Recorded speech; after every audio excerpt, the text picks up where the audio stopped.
Bonjour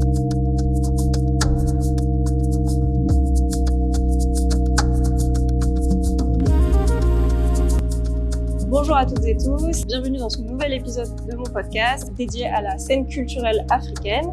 Aujourd'hui, on est au showroom Diom et je reçois une figure emblématique du design textile sénégalais, Aïssa Diom.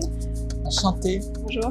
Vous êtes artiste, entrepreneur, vous êtes aussi pionnière du design textile sénégalais et vous êtes accompagnée par votre fille Kewe qui contribue à sa manière à perpétuer votre héritage culturel et familial. Merci beaucoup de venir dans mon podcast. Peut-être une première question. Aïssa, vous êtes née en France, vous avez grandi et fait vos études d'art en France.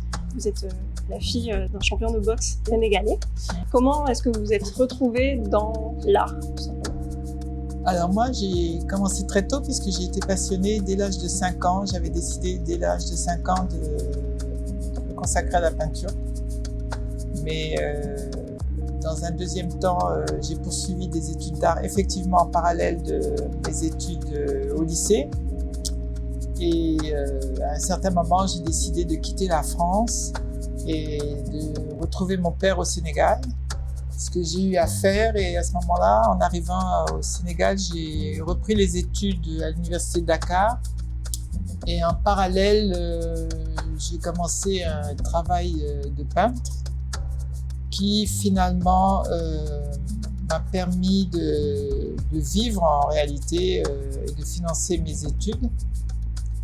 Et au bout d'un moment, j'ai eu à passer de la peinture à la fabrication de batik, plutôt à la réalisation de tableaux en batik. Et pendant des années, pendant une dizaine d'années, j'ai eu à vendre mes tableaux, mais sous forme de pièces uniques réalisées avec une technique textile dès à présent, le batik. Voilà, c'est comme ça que je suis rentrée en fait. J'ai quitté la peinture parce qu'en fait, je voulais plus continuer à travailler avec des matériaux importés, qui étaient donc la peinture à l'huile, tout ce qu'on pouvait trouver dans des écoles d'art en Europe. Et j'ai découvert donc des teintures locales. Et j'ai pensé qu'on pouvait utiliser les techniques locales et j'ai commencé par pratiquer le batik. Et pendant des années, je l'ai pratiqué, voilà. Ok, très bien. Donc vous avez déménagé à Dakar à 20 ans. Oui. Comment, à cette époque-là, était le contexte peut-être culturel et artistique et comment il vous a influencé sur votre création, peut-être votre besoin de ressources locales ? Je peux pas dire qu'en arrivant à Dakar, je sois d'emblée intégrée dans le contexte culturel, hein, parce que d'abord, il y avait une première chose, c'était de retrouver ma famille. Donc, j'étais plutôt intégrée dans la famille. À l'époque, j'avais pas encore une vue de ce qui se passait au niveau culturel, artistique à Dakar. Donc, c'était pas vraiment ça, le début, le démarrage. De toute façon, à cette époque-là, il n'y avait pas de galerie, il y avait très peu de choses, hein, donc il se passait pas grand-chose. Je pense qu'à l'époque, il y avait plus d'action au niveau, par exemple, des cinéastes. Ok. Hein, j'ai rencontré Ousmane Sambel, Diop Mambéty. Je pense qu'il y avait plus d'action à ce niveau-là. Ok. Hein, et moi, j'étais... Bon, c'est vrai que j'ai vécu à Gorée, comme on peut dire, et il y avait quelques artistes peintres comme Souleymane Keita, Amadou Sow, hein. Mais oui, c'était ça, en fait, tout se concentrait beaucoup sur l'île de Gorée. D'accord. À l'époque, je pense. Ok. Toute l'atmosphère artistique était gérée par beaucoup de Nord-Américains qui retournaient aussi au Sénégal. C'était l'époque Roots. Donc, ils venaient payer leur tribut à l'île de Gorée. D'accord. Donc, je pense qu'il y avait une grosse scène artistique et culturelle qui était principalement centrée sur l'île de Gorée à l'époque. Et c'était Maintenant, je connaissais pas tout et je circulais pas partout dans Dakar pour savoir qu'est-ce que c'était la scène artistique et culturelle. Donc, aujourd'hui, vous êtes spécialisé dans le pain tissé traditionnel sénégalais. Est-ce que vous pouvez préciser en fait les particularités de ce tissu, de la technique pour réaliser ce tissu et ce qui en fait finalement un savoir-faire unique? Alors justement, après avoir pratiqué le batik pendant des années, j'ai eu l'opportunité de m'a sollicité pour effectuer un décor, un aménagement de bureau au niveau des ICS avec Pierre Babacar Kama. Et à cette occasion, j'étais toujours dans une fronde un peu anti-européenne et je ne voulais pas du tout utiliser les matériaux importés. Donc ça, c'était le fil conducteur du départ que j'ai poursuivi jusqu'à aujourd'hui. Donc l'idée, ça a été de regarder ce qui se passait en textile et c'était chez ma grand-mère que j'ai eu à rencontrer le premier tisserand, Manjak, et avec qui j'ai pu discuter, échanger et mettre au point de nouvelles couleurs, de nouveaux motifs en vue de ce projet qu'on m'avait confié d'aménagement. Et pour ce faire, il fallait donc élargir les métiers afin de pouvoir réaliser le mobilier qui m'était demandé. Et c'est grâce à lui que j'ai réussi à élargir le métier. Alors la technique Manjak traditionnelle, elle a ceci de particulier par rapport à toutes les techniques de tissage qu'on voit en Afrique de l'Ouest, c'est qu'elle nécessite le concours de 2 personnes qui tissent en même temps. D'accord. Puisque vous avez, c'est une forme de tissage jacquard traditionnel, c'est-à-dire que les dessins très complexes et très élaborés sont mis au point, mais à l'aide d'un apprenti et d'un tisserand. D'accord. Ce qu'on ne retrouve pas forcément dans d'autres pays d'Afrique. Ok, très intéressant. Voilà. Et justement, peut-être pour rester dans cette question-là, aujourd'hui, vous avez 2 ateliers où vous employez plus de 100 personnes, des artisans. Et qu'est-ce que ça fait pour vous d'avoir cet écosystème d'artisans qui travaillent justement autour de ressources locales? En fait, c'est l'aboutissement de la philosophie de dire qu'on peut tout réaliser dans nos pays. On peut produire si on le veut et qu'on a des compétences traditionnelles très intéressantes. Mais cela dit, dans nos ateliers, il n'y a pas que des compétences traditionnelles, il n'y a pas que le tissage Manjak. L'idée, c'est que de manière globale, on puisse réaliser l'ensemble de ce que nous consommons. Donc, on a pu récupérer des métiers mécaniques dans les usines qui ont fermé. Et donc, on travaille également avec des industries, des ouvriers, mécaniciens industriels. On travaille également avec des menuisiers, des ébénistes, des tapissiers, des tailleurs, des sculpteurs sur bois, tout ce qui est activité manuelle qui permet de produire du Made in Sénégal. Et c'est ça le principe. Et par-delà le Made in Sénégal, le Made in West Africa, le Made in Africa. Et on aimerait bien que les gens commencent à consommer et se rendre compte de la valeur de ce qui est réalisé dans nos pays, en fait. Et le bien fondé des 2 entreprises, aussi bien Essendon Tissu que Diom, c'est de dire que voilà, nous avons des savoir-faire de haute facture et nous les proposons à la consommation. Et justement, vous avez travaillé avec de grands noms, de grandes maisons à l'international, avec Hermès, avec Fendi, avec Jacques Grange. Oui. Vous avez, je pense, ouvert une brèche dans un secteur où le Made in Italy, le Made in France sont très représentés. Selon vous, quels sont encore les défis à relever pour que le Made in Africa ou le Made in Sénégal soit valorisé à l'échelle internationale? Alors, il y a plusieurs choses. C'est vrai que le tissage à la main est extrêmement valorisé en Occident et ce qui a fait un peu notre avancement et nous a permis de développer pour l'export. Et c'est vrai que allier le savoir-faire traditionnel et la créativité d'un designer permet d'occuper un espace dans le marché international. C'est ce que nous avons fait. C'est vrai que, par exemple, Monsieur Jacques Grange vient de sortir son livre de référence, qui vient de sortir là, je crois, il y a 2 semaines, dans lequel il y a une 15aine de pages, on retrouve nos tissus quand même. D'accord. Voilà. Et c'est quelqu'un avec qui on collabore depuis une 30aine d'années. Donc il y a une espèce de fidélité dans la relation avec de nombreux designers aux États-Unis, à Londres aussi, à Paris, etc. Mais le blocage psychologique qu'on retrouve ici, c'est le fait de d'accepter de consommer un produit qui n'est pas fait par soit en Chine, soit en Turquie, soit en Italie, soit en France. Il y a un blocage mental. En fait, on ne croit pas à nos capacités, en fait. Ça, c'est un premier blocage. Deuxième blocage, c'est qu'il n'y a pratiquement pas d'école de formation pointue. D'accord. Qui permettrait de renforcer les capacités et d'améliorer la qualité de la production. Donc, on a essayé de remédier à ça. J'ai eu beaucoup de chance parce que j'ai pu rencontrer les écoles des métiers d'art en France, entre autres le Mobilier National Français et l'école Boulle. Et j'ai pu organiser des masterclass au Sénégal pour renforcer les capacités des apprenants. Donc, ça poursuit son chemin. L'idée, on commence enfin à se dire qu'on doit absolument développer des formations dans des métiers techniques. Tout le monde va à l'université, c'est bien, il y a 2 ou 3 universités, mais au bout du compte, on n'arrive pas à réaliser une chaise ou un fauteuil correctement. Ça, c'est un des grands blocages. S'il n'y a pas de formation pointue, on ne peut pas développer la production nationale et l'industrialisation, etc. Peut-être passer à Kewe. Kewe, tu as grandi dans cet univers entre design, art, industrie aussi. Qu'est-ce que cet écosystème-là t'a apporté dans ton cheminement professionnel et comment veux-tu poursuivre finalement cet héritage familial?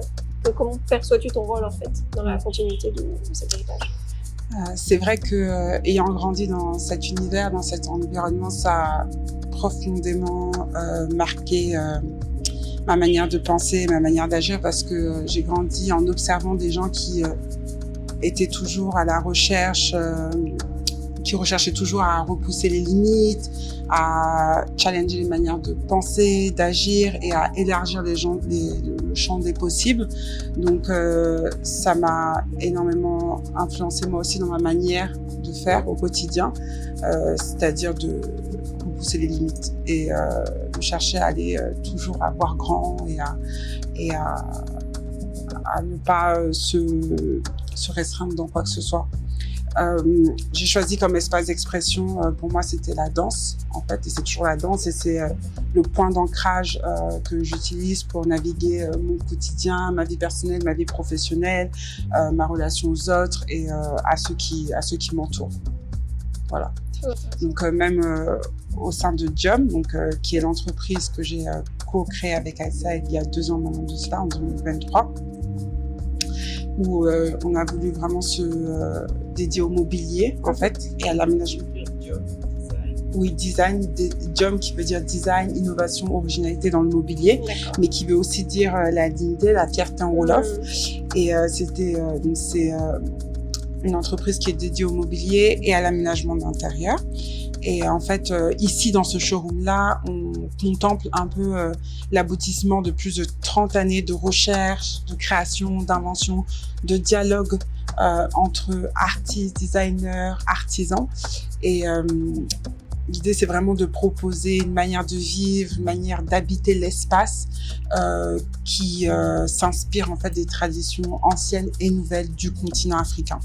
Donc, vous allez voir du mobilier, du textile, des luminaires, l'art de la table, le linge de maison, des nattes. Et tout ça, ce sont des choses qui ont été créées sur le continent à partir des matières premières locales et des savoir-faire locaux.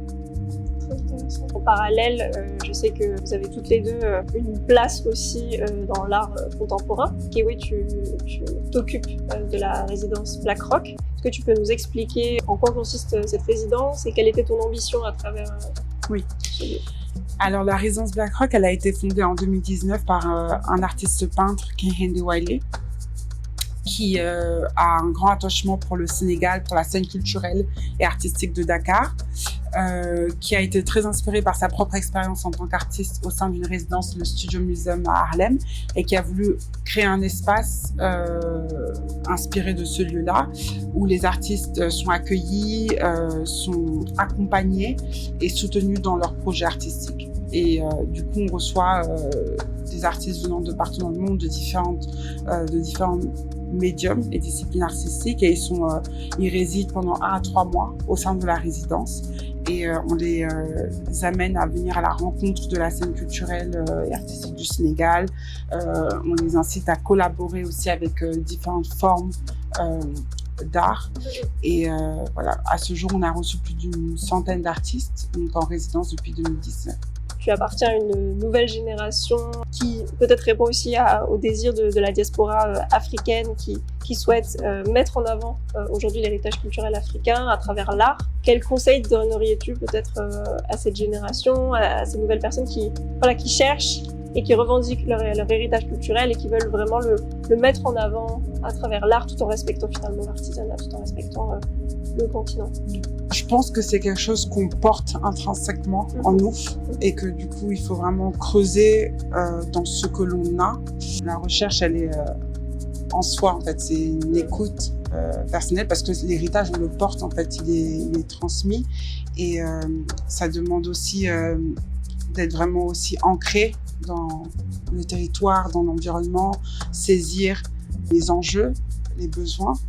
Donc je pense que c'est beaucoup de recherche, d'observation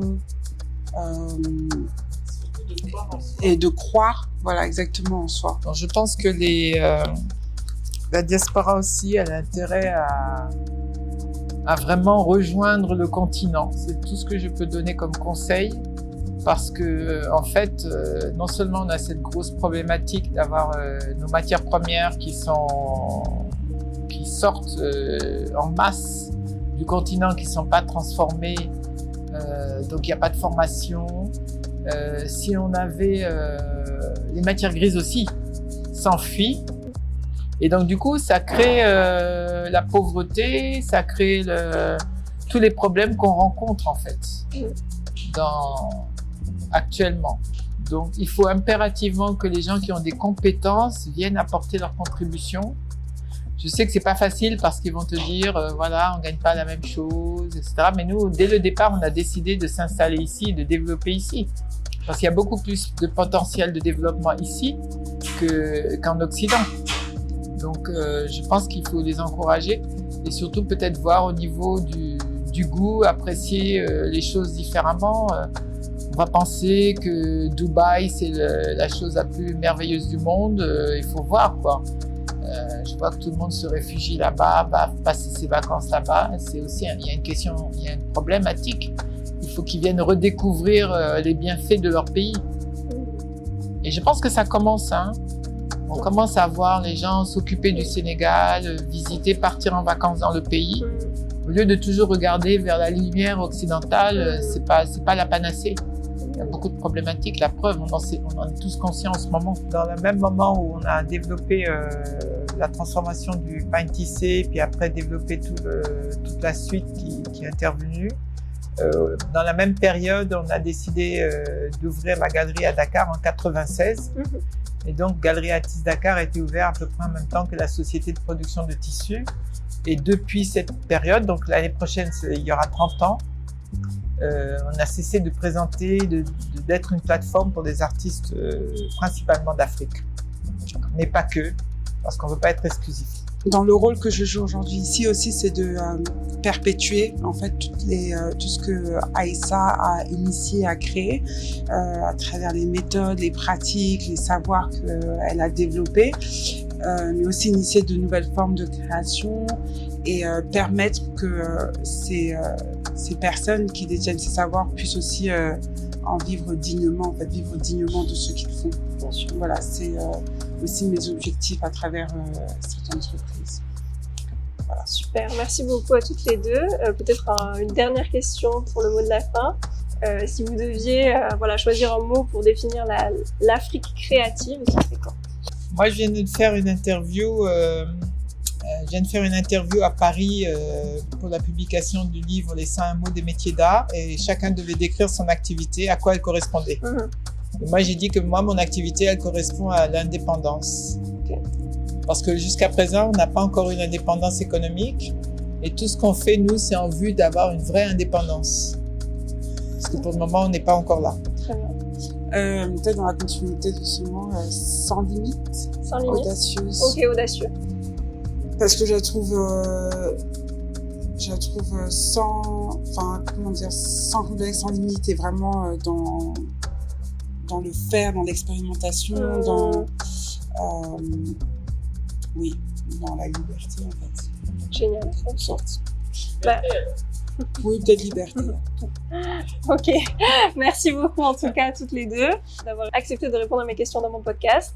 Et on se retrouve pour un nouvel épisode avec de nouveaux invités très prochainement. Hop. Bon, bah, c'était très intéressant. Hein. Merci beaucoup. Moi, j'ai adoré. Hein.